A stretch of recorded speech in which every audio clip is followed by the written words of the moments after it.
Well, good morning, everyone. Thank you so much for joining us today for the webinar with Parent Family Services about on-campus living and dining.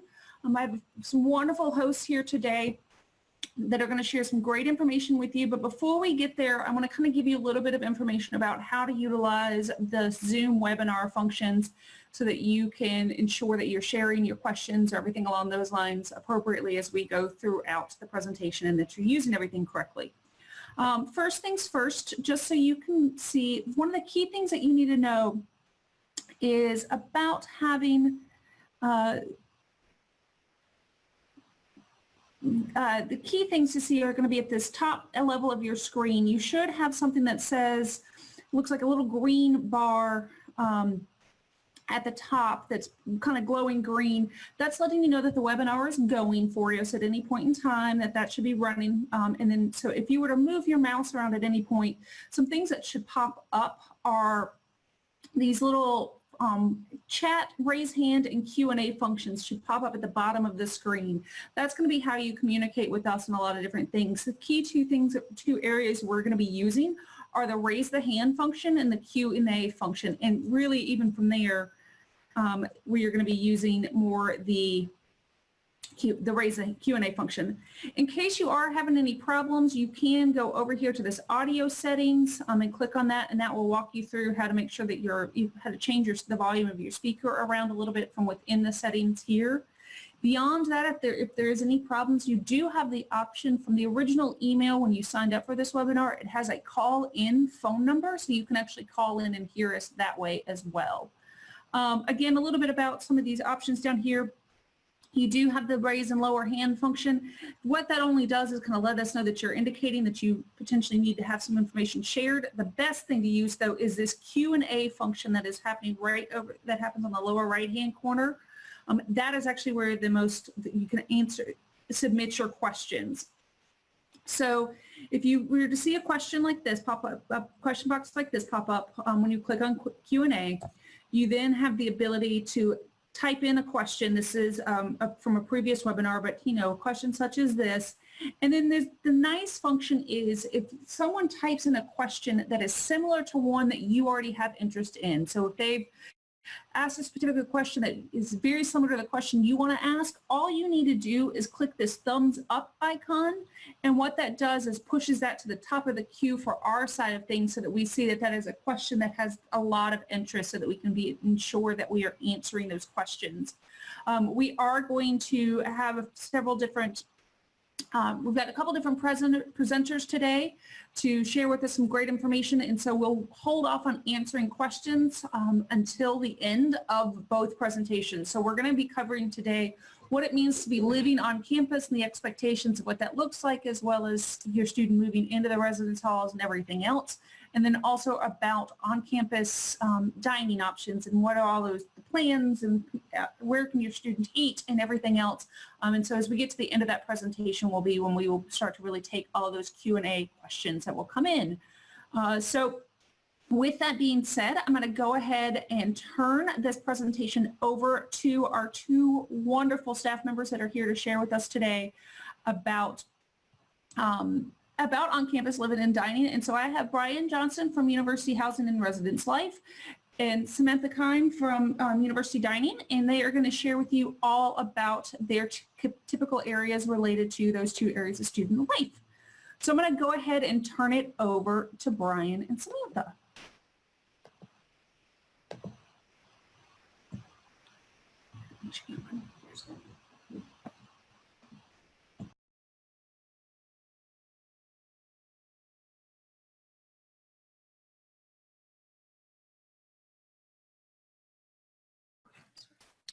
Hello, everyone. How is everyone doing? Hope everyone's great. My name is Brian Johnson. I serve as the Director of Residence Life here at the University of Alabama at Birmingham.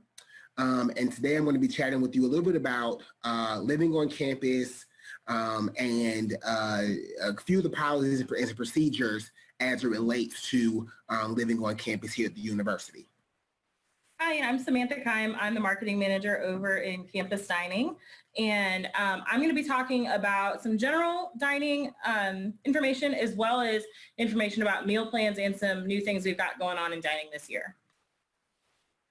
All right, so as far as the presentation outline goes, I'm going to talk a little bit about early arrival groups, move-in day for non-early arrival students, safety and security, residence life policies and procedures, mail and packages, roommates and room changes, and how to get involved. And then Samantha will talk a little bit about dining and some meal plan information, and then we'll both share some important dates and information to close out this particular webinar.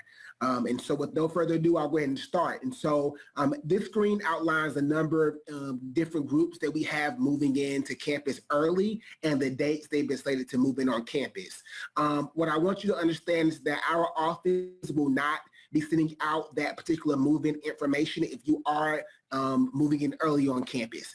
That move-in information will come from the respective program directors, so don't look for any information from our office about move-in day, move-in times if you are arriving early on campus. Again, that information will come from the respective program directors of those individual groups. And so if you haven't got anything about your particular early move-in, I would suggest go ahead and reaching out to those respective program directors or those programs to get information about moving in on campus early. And so that's what I want to share about kind of early arrival.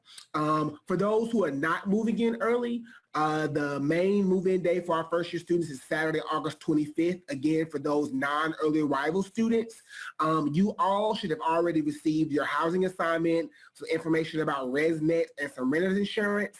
And then coming out later this week, I've been told by our housing team on the 9th or the 10th, so this either Thursday or Friday, you'll get your room number, assigned move-in time, and additional move-in information, which may include a map and some other guides about moving in on campus. If you have not received the first part of this information, your hall assignment, resident information, and renter's insurance information, please feel free to contact our office at studenthousing@uab.edu, and so we make sure you get that information from our office.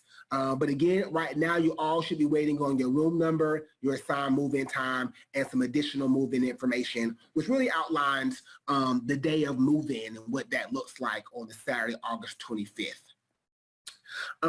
We realize that we are in the heart of downtown Birmingham, right? We are not like some other Alabama schools. You drive on campus, the pearl gates close behind you, and you're kind of on campus. And so for that, because of that, we have well, our tagline in our office is that we have 4 or 5 measures of security from the sidewalk to your pillow. Your first measure of security is UAB One card. Your UAB One card serves as the key to access our front doors. Our doors are locked 24 hours, 7 days a week, with the exception of the new freshman residence hall because the main housing office is there. But all of our other residence halls, the doors are locked 24 hours, 7 days a week. And so to access those residence halls, to unlock those doors, you use your One card, place your One card to the proxy reader outside the door, and the doors will automatically unlock and you'll be able to walk right in. All of our front desks are staffed 24 hours, 7 days a week here at university. And so when you come to campus, you'll get a colored sticker for your One card, or your student will get a colored sticker for their One card. If you live in Camp, it may be green, New Fresh may be blue, and in Blazer may be pink. Every time you enter the residence halls, they're going to be asking to see your One card, and they want to make sure you have the right color sticker. If you don't have the right colored sticker, we're going to stop, ask questions, and try to be of some assistance. We do have a whole sign-in process for our students who want to have their guests over for overnight guests or just guests throughout the day. But again, our desks are 24 hours, 7 days a week, and then we'll be asking to see your One cards. In Blazer and in Camp, in New Fresh and in Camp, you'll have one key because your bedroom, it really is accessed from the hallway. And in Blazer, you'll have 2 keys. One key to the door from the hallway, and then one key to your actual bedroom. So again, that's 3 to 4 measures of security from the sidewalk to your pillow. We also have our own housing police precinct. These are sworn police officers. They can arrest you if they need to, that practice a community policing model, which means they're always going to be around. They're always patrolling the exterior corridors of the residence halls, and they're coming to your floor programs and your floor meetings to get to know every one of our students here at the university. Because you see a police officer doesn't mean something bad happened in our residence halls. And so again, a community policing model. When your student comes to campus, they will fill out what we call an emergency contact card. We'll ask them to put down their name, their first and last name, and emergency contact. That way, if there are any kind of emergencies with that particular student, we know who to contact and to make sure that they are aware of what's happening with their student while at the university. We also have our own RA or resident assistant duty protocol here at the university. So between the days of Monday through Thursday, 5 p.m. to 8 a.m., and then Friday at 5 p.m. to Monday at 8 a.m., our RAs are on call. And basically what that means is that while they're on call, they're carrying a cell phone. And during those times, if there are any emergencies, any roommate conflicts, any situations or incidents that need to rise to the level of calling the RA on call, the RA is available throughout the day and night to really respond to a number of those crisis situations or incidents on campus.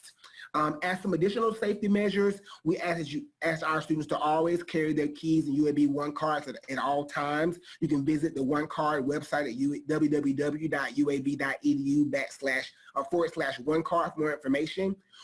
We also ask our students to not prop their doors open on their floors as an additional measure of security. And we also ask them to not exit through the emergency doors. Those are for emergency only. So in case of a fire or any type of natural emergency, those doors are able to be used versus some of the other front doors throughout the residence hall. We also have a number of lockout procedures within our handbook. You can find our handbook at uab.edu/housing, and then just search the keyword handbook to look for our lockout procedures. Essentially, if you're locked out, just come down to the front desk. The RA on call or the RLC who's on call for the building throughout the day will handle those lockouts for our particular students. We also have a UAB Blazer Safety Escort that runs from 9 p.m. to 5:30 a.m. every day. And so if you happen to be on campus throughout the evening hours and don't feel safe or need to get back to your residence halls, feel free to dial that number at 205-934-8772, and then they'll pick you up and bring you back to your respective location here at the university. Again, I'll mention our handbook. Our handbook is located at uab.edu/student housing policies and handbook. Again, you'll find a number of our policies and procedures on in that particular handbook. As some of our main policies, no person under 21 years of age may consume alcoholic beverages in the residence halls. And so if you are not 21 years of age, you are not allowed or permitted to have alcohol within the residence halls. We have a zero tolerance for drugs and illegal substances. And so again, no drugs or illegal substances in the residence halls. And then smoking is strictly prohibited in the residence halls. That includes cigarettes, cigars, cigarillos, smokeless tobacco, vaping, electronic cigarettes, pipes, beatings, and hookahs.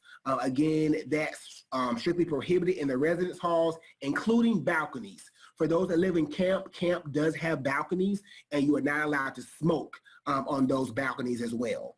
I mentioned a little bit about our visitation policy a little bit earlier, but we do have a whole visitation policy for our students here at the university. Residents are responsible for the actions of their guests. I want to make that very clear that if a resident has a guest, a non-university guest come over, or a non-residence hall guest come to their residence halls, and let's say they damage the residence halls or damage a wall or damage furniture, the resident is ultimately responsible for the restitution of that property here at the university. Residents are required to meet their guests at the building entrance, sign their guests in and out, and escort their guests at all times throughout the building. At no time should any resident provide entrance to the building to someone who is not their guest. I understand that some of our students want to be nice and allow people to enter and exit the residence halls.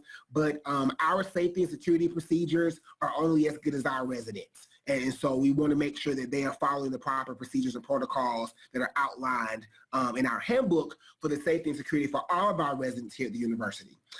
Each resident is allowed 4 overnight guests per calendar month, and cohabitation is not permitted.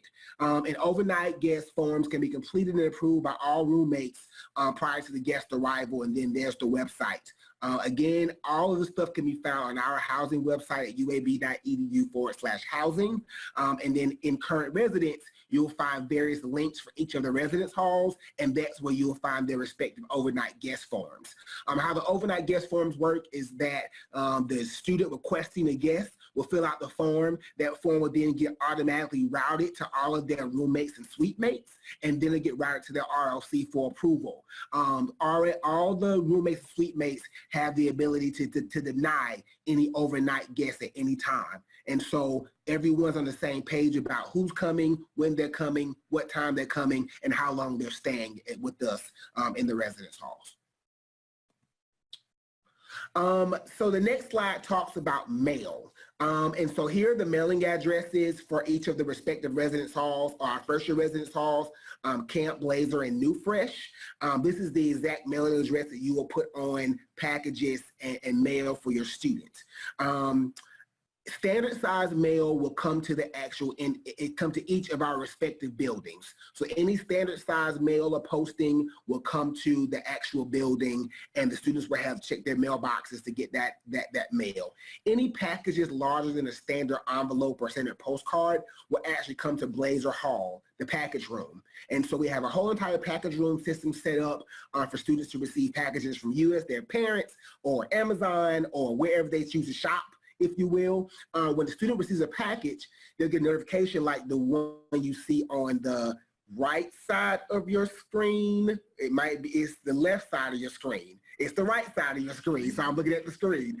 And so they'll get a notification via their UAB email that says they have a package. And so this is a standard email. This is actually an email that I got when I had a package delivered at the university. It has my name, it has the time of the package room, the hours of the package room, and it has the tracking number and the carrier. And so it tells when it was received. They'll get this email, they'll go over, pick up their package, and then they will receive an email saying that they picked their package up.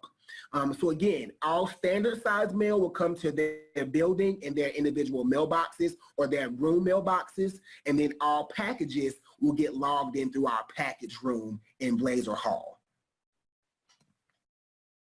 The next slide talks about room changes and roommates and kind of what room changes look like here at the university. And so during the first 2 weeks in the fall semester and spring semester, we have what we call room change week.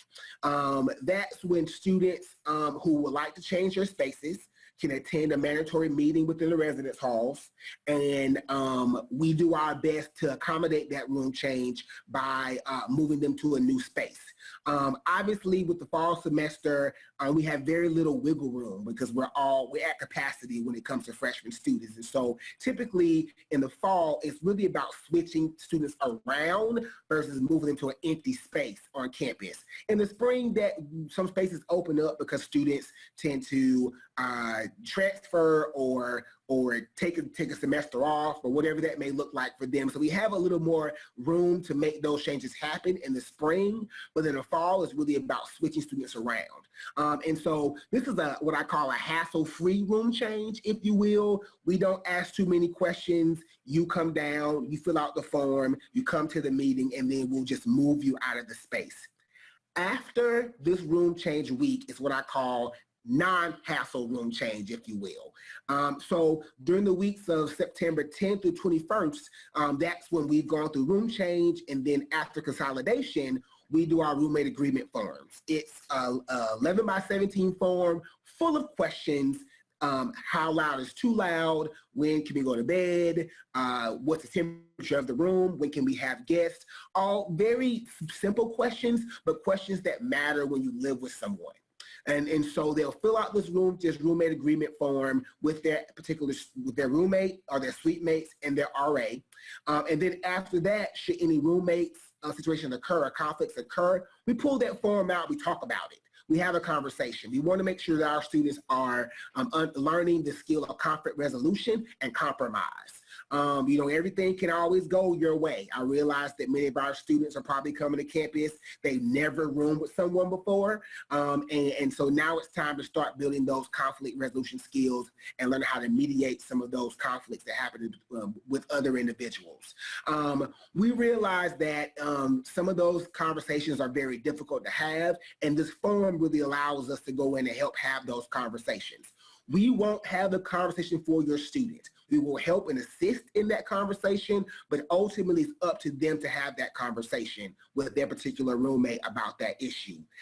Don't go to Snapchat, don't go to Instagram. We realize that a lot of our students use social media to highlight or vent their frustrations. That really helps no one, right? And so definitely it's about communication and communication and communication.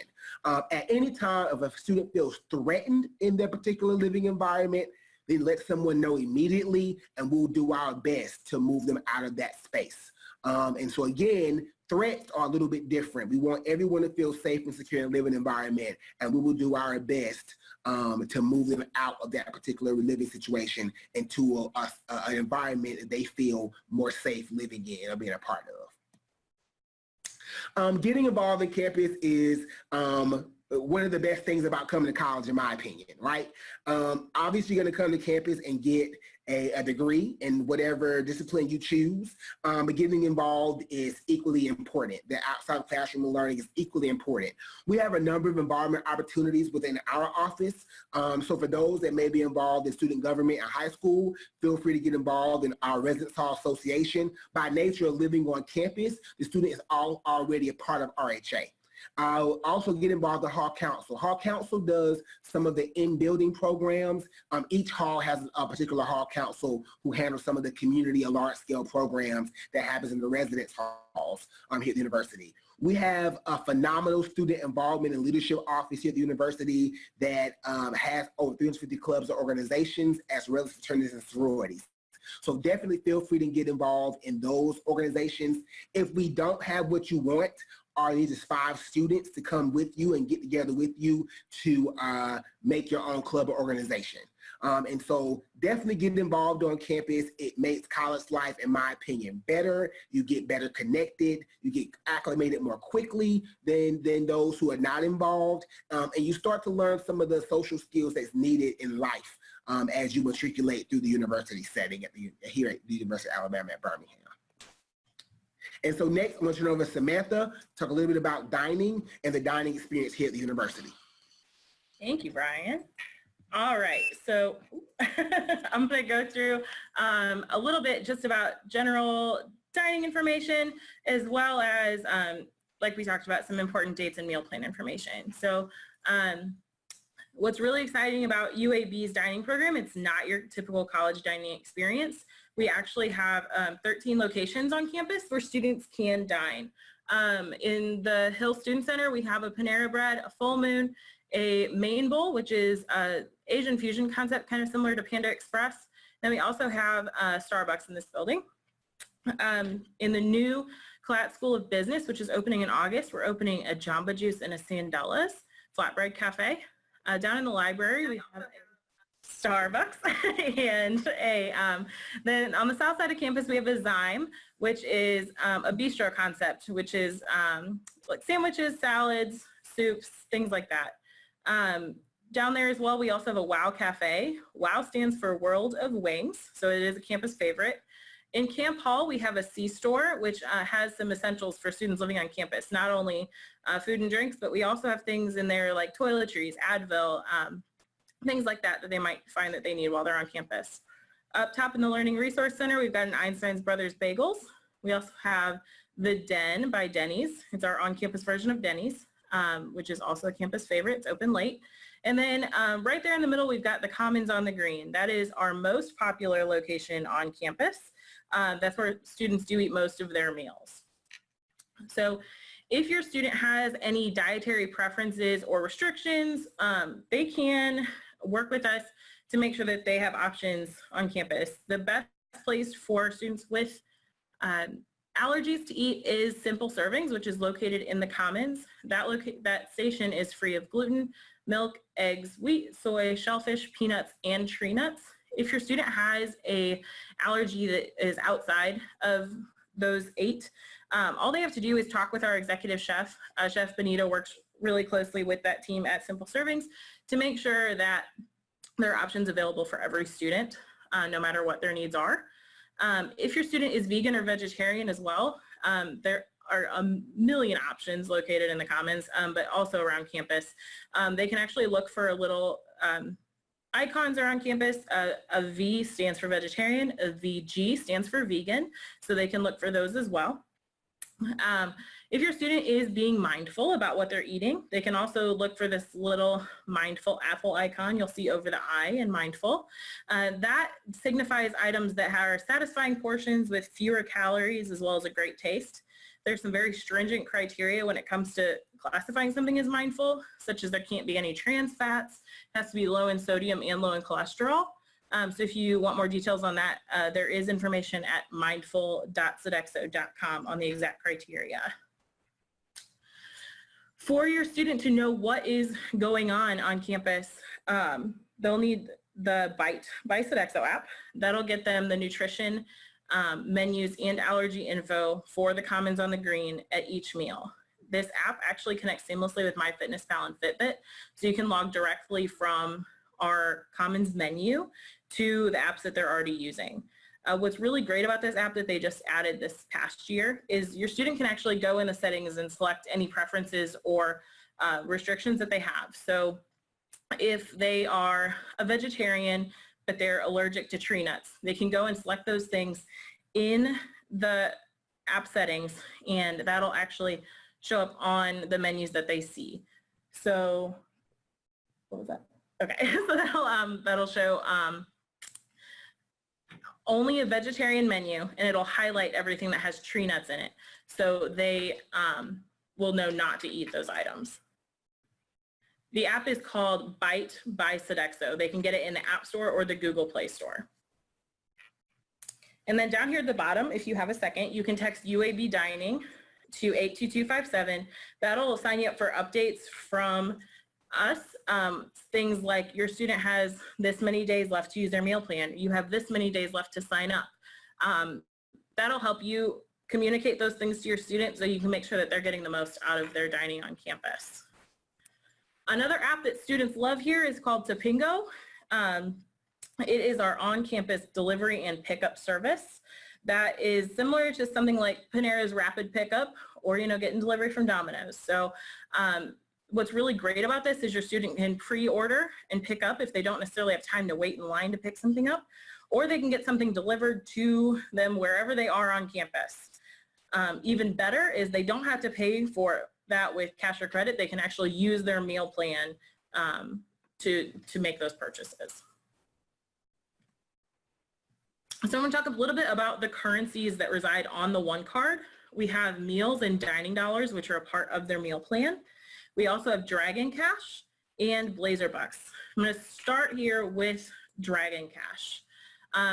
You've probably seen on your student's account a campus dining fee for $225. They can use every dollar of that at all of our 13 on-campus dining locations.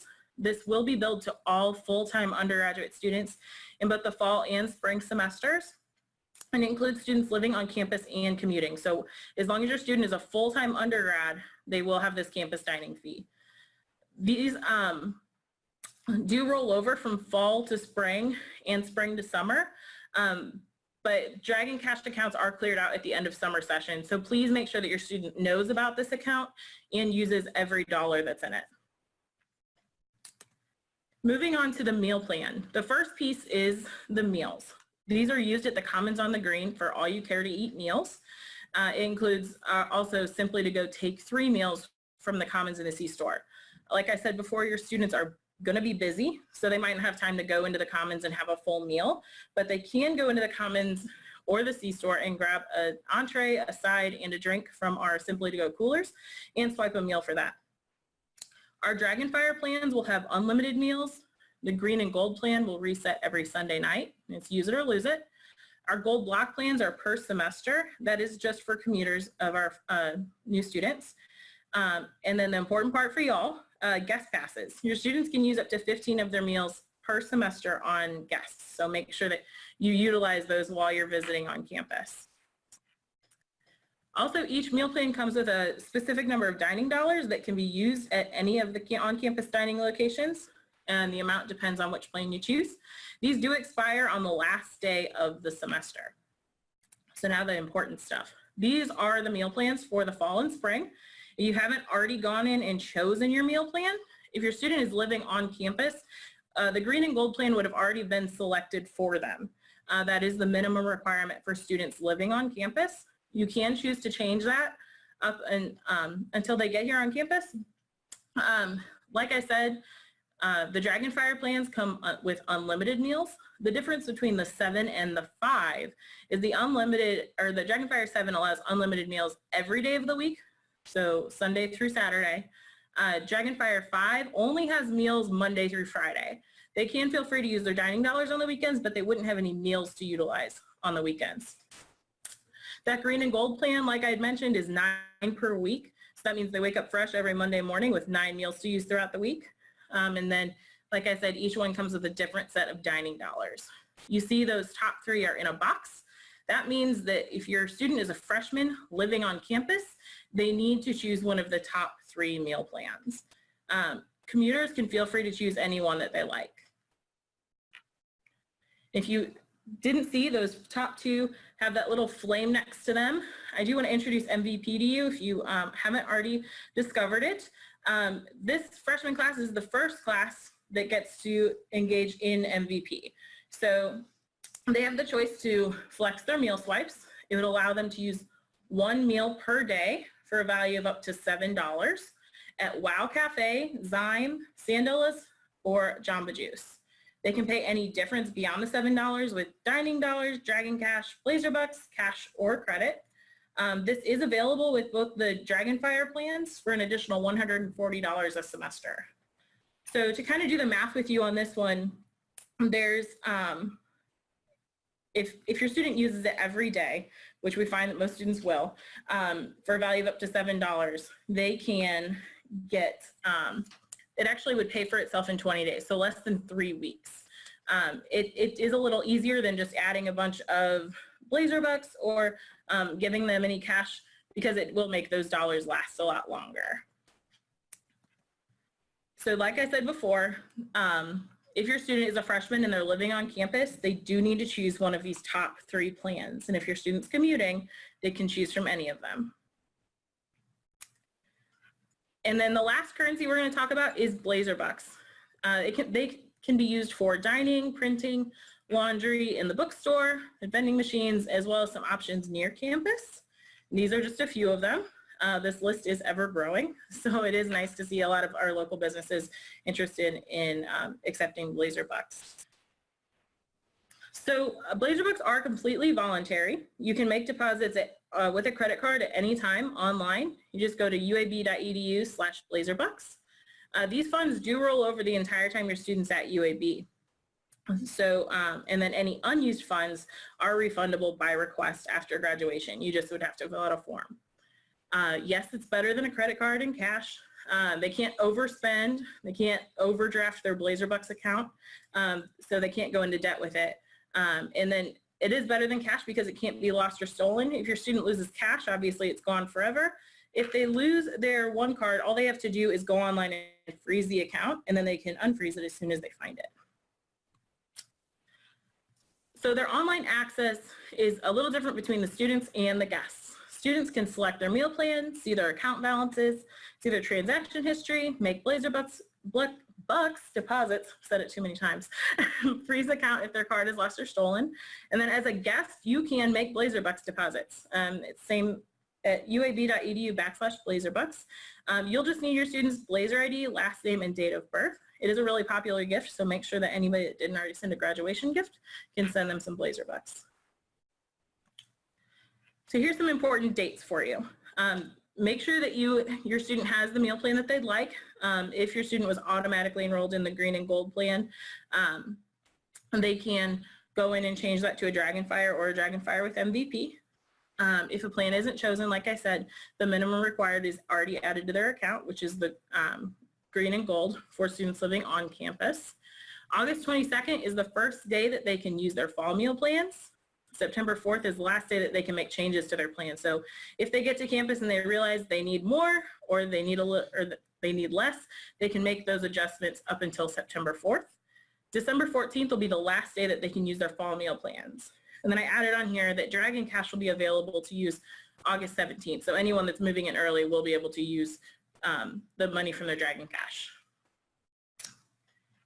And that's all I have for dining. And so if you have any questions about living on campus here at the university or any questions about your particular housing assignment and things of that nature, feel free to call our office or email our office at studenthousing@uab.edu or give us a phone call at 205-996-0400 and we'll be happy to fill some of those questions and phone calls that you may have as it relates to living on campus here at the University of Alabama at Birmingham. Okay, so at this point, we're going to go ahead and turn it over for questions. And so a few things to just indicate again. Remember that the key thing to use here is the Q&A function where you're able to type in your question. If there is a question that seems that someone has typed in that is of interest to you, all you need to do is click the thumbs up arrow and we will be able to, it will move it up in our queue so that we can see things a lot faster. And then the Q&A function is the key thing to use versus the raise the hand function, since the raise the hand function doesn't allow us to know exactly what your question is. So again, it's that function of putting your questions in the Q&A and then we will start to try to answer all of these for you now. And so first things up, Brian, was a question for you about on-campus housing, specifically related to, do you do any type, within the residence halls, do you do fire drills to teach residents to know how to evacuate the building? Yes, we do. And so as a part of their first floor meeting, they will go over emergency procedures and evacuation procedures in the residence halls. And so they're already will talk to them about how to get out of the building in case of emergency or where to go in the building in case of an emergency. We also have 1 to 2 unannounced fire drills throughout the academic year in the fall and spring semester. And so they're unannounced, so students don't know when they're happening, but it's to really test their knowledge about how to get out of the residence halls, and so that way we know what we need to brush up on with our students as it relates to fire drills and any other kind of emergencies that happen within the residence halls. But yes, they will get all that information at their first floor meeting, and that information will also be found in our handbook on our website. Excellent, thank you so much. All right. Now I'm going to switch over again to some dining questions. Can dining dollars be used in the C-store for water, Tylenol, etc.? Yes, they can. So dining dollars can be used in the C-store for whatever they'd like to purchase there. Perfect. All right, so going back to the meal plan, specifically related to the green and gold plan, is that a Monday through Sunday? Is that a Monday through Sunday option, or is that a Monday through Friday only plan? The green and gold plan would be Monday through Sunday, so they can use it every day. They can use up to 5 meals per day on that plan. Try to get us back to that area. Yeah. I know there are several questions related to the meal plans. We're going to go ahead and pull those kind of key breakdown options again back up really fast. Perfect. Okay. And then where all can you use, again, tied still to dining, where all can you use your dining dollars? Dining dollars can be used at all 13 on-campus dining locations, which would include the Commons on the Green, Einstein's Brothers Bagels, Full Moon, Panera, Main Bowl, Starbucks, the other Starbucks, Wow, Zyme, Sandella's, Jamba Juice, oh man, I'm 2 behind, The Den, and the C-Store. She just did all of that from memory, everyone. I would just like to point that out. All right, so again, this is a kind of a clarification point, and you may need to go back a slide or two to go back about clarifying the difference again between Blazer Bucks, Dragon Cash, and Dining Dollars. So these are all just different kinds of currency that your student can access. The parts of the meal plan will be the meals, which your student will probably refer to as swipes, and dining dollars. The biggest difference between dining dollars and Dragon Cash is that one comes with their meal plan and one is an auto build piece for all full-time undergraduate students. They spend exactly the same, but they do expire at different times. So everything that's associated with the meal plan itself would expire at the end of each semester. The Dragon Cash would roll over from fall to spring to summer, and then that account will be cleared out at the end of the summer. And then Blazer Bucks are completely optional. So you can add those online at any time, but those are not required of any student. Perfect, thank you. Before I go any further, I know we've also got some individuals that are watching us through Facebook Live. So we are also monitoring, that's the word, monitoring the Facebook Live feed. So if you do have any questions through that option, please feel free to type it in and we will happily answer those questions as we continue on. Next up is back for Brian and about university housing.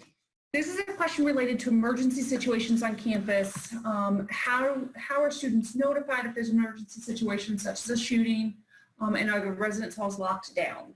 Sure. It really, about the residence halls being locked down, it really depends on what the emergency is. If there's we consider a flood an emergency. I remember this past semester there was a pipe break on 10th Avenue, if you will, and that would not, it's not that situation that we would lock the residence halls down. But essentially, everyone has access to what we call B alerts. And B alerts will come out from the university that gives information about something that has happened around the UAB setting, whether there's a shooting or some type of emergency that might hinder traffic and or weather. And so every student, if they don't, I feel like you automatically get enrolled into the B alert here at the university. And so every student gets automatically enrolled into B alerts. And so you'll all get B alerts about things that happen on campus. And depending on what that situation is, we will lock the residence halls down. If there's a shooting around campus or around the kind of South Side area, that is a situation we will lock the residence halls down and notify the students that they probably should not be outside during this time, given that there's something that has catastrophically happened here in the Birmingham area. Brian, again for you, a slightly different question. Is there a curfew for students living in the residence halls? We do not have curfews here at UAB. We consider our students to be adults when they enroll here at UAB and move to the residence halls. We are not going to patrol them in their time in and out of the residence halls. So again, there are no curfews here at the university. I have two questions about early move-in, both in one part is for each of you. So the first one is, they missed early on, Brian, but what you said about an early move-in. How can they find out if their student qualifies for an early move-in day? And so if they are part of a respective early move-in group, they'll get that information from that respective program director. And so I'll go back to the screen. It'll take me a second to get all the way back because it was the first screen. But some of those early move-in groups include honors, band, soccer, Panhellenic sorority recruitment, Blazing Start, musical theater, and softball. Those are a few of those early arrival groups. So if they are part of any of those groups, they are slated to move in early into the residence halls, and they should have gotten that information from their respective program directors. If you have if you've not gotten the information, feel free to reach out to that program director who oversees the actual program. And then for you, Samantha, in regards to students that are moving in early, where are they able to dine during that time? Yes. So they can eat on campus at a variety of places. Depends on what day they move in. So if they're coming in on the 17th, they'll definitely be able to eat at Panera, Full Moon, Starbucks, and Einstein's. And then the Commons will actually reopen on the 22nd. So they'll be able to eat in there. Like I said before, just to clarify, they'll be able to use their Dragon Cash starting on the 17th, and their meal plans will start on the 22nd. So this is specifically for you related to Blazer Bucks, Samantha. So there's no need to have a debit or credit card on campus if Blazer Bucks is used. Correct. Wonderful. That's a lovely, easy one. And then two, do you know of a vendor that will allow students to get gas using Blazer Bucks? I do not. But you can send that question to blazerbucks@uab.edu. They'll be more apt to able to answer that question. That's a challenging one as they're adding new vendors every day to keep up with everything that who we have connections with.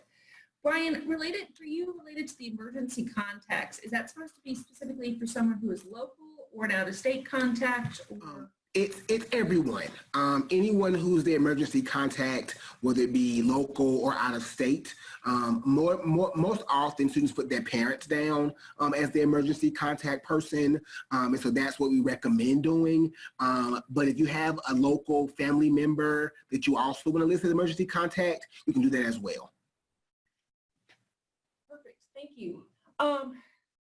Back to some dining questions. At the end of the summer, what happens if you have Dragon Cash left over? 25% of that will be converted into Blazer Bucks, and the other 75% will be forfeited. Oh, that's nice. At least 25. No, I mean, I didn't realize that anything was actually converted over so that students do have access to it. So that is a great thing. And then specifically speaking about Dragon Cash and Blazer Bucks, how does the system know which one to use, and is either one used up first? Yeah, our registers will automatically pull from the account that expires first. So it'll pull dining dollars associated with the meal plan first, and then Dragon Cash, and then Blazer Bucks. If your student for some reason would like to spend their money differently, they can, spend from a different account at a different time. Thank you. Brian, a couple of questions for you about the residence halls. Is there an underground area in case of tornadoes? Yes. We have underground areas in all of our residence halls in case of tornadoes or any other inclement weather situations. And then between semesters, do the residence halls remain open for students' use? Yes, our residence halls are open 365, and so a student can essentially live with us from August to August if they would like to. In the summertime, they do have to fill out a summer application to reside in summer housing, but from fall to spring, they're able to stay in their current spaces. Thank you. Okay, this is related to dining options on campus as far as related to vegan. Is there a way to preview a vegan menu recipes, including the ingredients? And do they use plant-based recipes?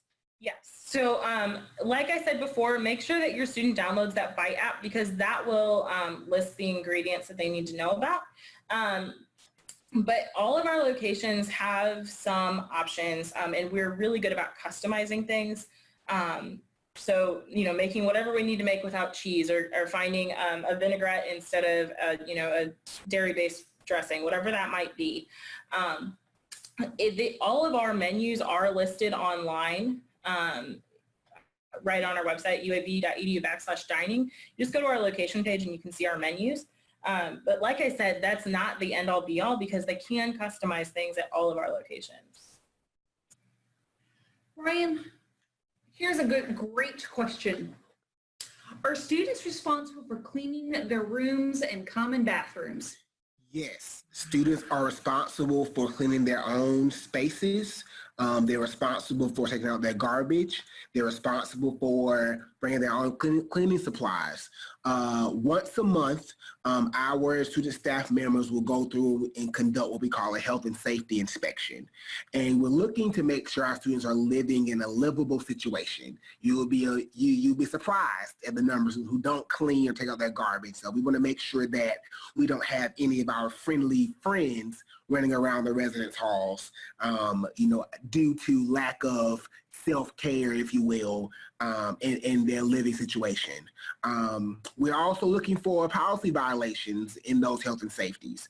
And so should a student have an alcohol bottle or some type of drug residue, if you will, that can also be confiscated, and they'll go through the conduct process for those violations. With the health and safeties, when it comes to a cleanliness thing, we will, if they fail the first one, they'll get an opportunity to go through and clean up and tidy up a bit before the second inspection, which happens 48 hours after the first one. If the staff comes back and the room looks the same, they may be fined or go through the conduct process for not living in a safe environment as it relates to cleanliness. Brian, this one's also for you. And you should know. If not, we'll have to refer over to campus safety. Is pepper spray allowed on campus or any other items of protection? That will definitely be a question for campus safety. We don't allow any weapons in the residence halls, and so anything that looks like a weapon in the residence halls. So a BB gun, bow and arrow, anything that could be used to harm anyone, a hunting knife, those things are not allowed in the residence halls. When it gets to, those things about safety, those things can be hit or miss. We want our residents to feel safe, but we also want those things to be used in a more malicious manner, if you will. If you will also email Parent Family Services with your contact information, we will get that information related to the pepper spray back to you by the end of the day today with the true answer regarding pepper spray. I don't want to misanswer that one.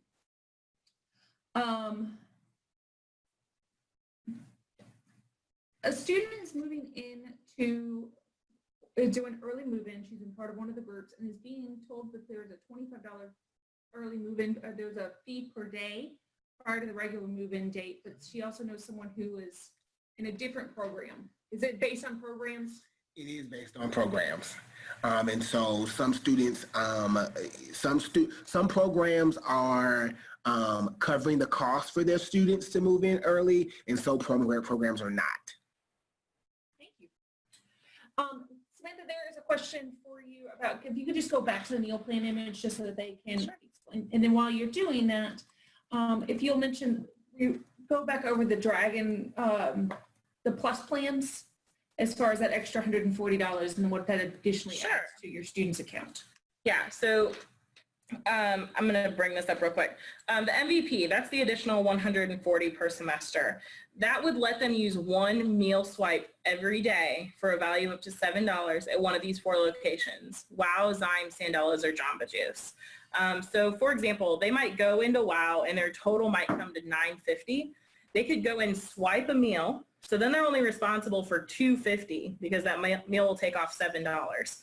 So like I said, that can make their other dollars last a lot longer, like their Dining Dollars, Dragon Cash, Pleasure Bucks, because they're not, spending that $9.50 out of it. They're only spending $2.50. And then, like I said, it would pay for itself within 3 weeks if they use it every day. With it being $140 per semester, if they're using $7 a day, pays for itself in 20 days. Hopefully that answers the question about MVP. Was there another question about meal No, plans? they wanted to just be able to re-see that again. And then, Brian, a couple questions for you related to best ways to hang things in the residence halls related to pictures or curtain rods, and then can they use command strips? Yeah, so 3M command strips is what we recommend in the residence halls. We don't allow students to nail things to the wall, although it does happen, and those students are charged when those things happen. But command strips of double-sided tape or double-sided tape works best. Anything that can easily be removed from the wall without damaging the wall or the paint on the wall is acceptable. In our housing handbook, we outline all of the different type of materials that you can use in the residence halls to hang your items in your space. It sounds like we've got a question that's come in from our Facebook Live group. So what's that question? which programs are paying $25 for move-in early? That's going to be based on each individual program, and so they should have notified you of that particular fee. Okay, what is the policy on prescribed medication in the residence halls? Students are allowed to have their prescribed medication in the residence halls as long as it's in their care, and as long as it's properly labeled. We want to make sure that one, other students don't have access to that particular medication, and that it's stored properly in the residence halls. So students, we understand that many are coming to campus with a number of different medical situations or needs, and so we want to make sure we accommodate those things. As we're starting to come to the close of the time, I'm going to try to make sure we get through. There's some really key questions I want to make sure we answer. One, for individuals who are potentially type 1 diabetics, does the Bite app provide the carb count for any of the menu items? Yes, all the nutrition facts are listed in the Bite app. And it's also listed at each station. So if they don't necessarily have time to go and check the app, they can see that in the dining hall. And that's something I would suggest addressing with the chefs on the first Sunday here. And this is not a good example for this, but we're having a Meet the Chefs night. We're having ice cream sundaes, so maybe not great for the type 1 diabetics, but they can get something there as well. They can go and speak with the chefs and see what accommodations can be made. Perfect. Since we've got the meal plans up again, can you go over one more time about exactly where meals can be used? Are meal swipes allowed at all 13 locations? Are there limitations, et cetera? So keep in mind, the meals will always be used at the Commons on the Green, and dining dollars can be used anywhere. The one caveat to that is if you add MVP to either of the Dragonfire plans, one meal per day can be used at Wow, Zyme, Sandella's, or Jamba Juice. Perfect. Brian, for you, related to some of the things that are provided within the residence halls as far as pre-furnished, is a microwave and a refrigerator furnished in every room? It depends on where you live. So in New Fresh, the rooms already comes with a compact refrigerator and a microwave. In Blazer, it comes with a standard size refrigerator. In Camp, with a standard size refrigerator for all people to share. So Blazer and Blazer and Camp, standard size refrigerator. In New Freshman Residence Hall, there's a compact microwave and a compact refrigerator already in the space. And if I'm not mistaken, Brian, if they go out on the housing page and click on the residence halls, it provides you a complete list of what is provided within the residence halls. Yes. So that's always a great resource to refer back to.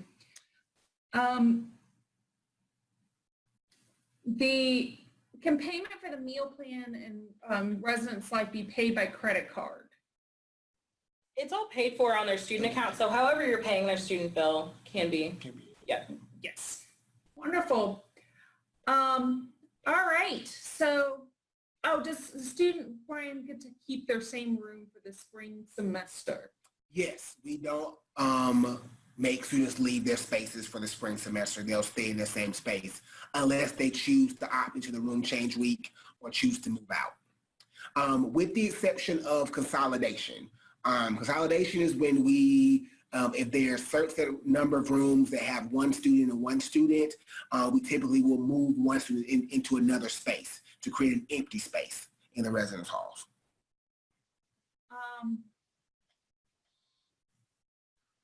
Lastly, I think on that same note, Brian, for you, you mentioned this earlier about students and whether or not, about room checks or searching for contraband. Are rooms ever searched for contraband, or is there any way to notify someone if there is suspicious activity happening in a particular room?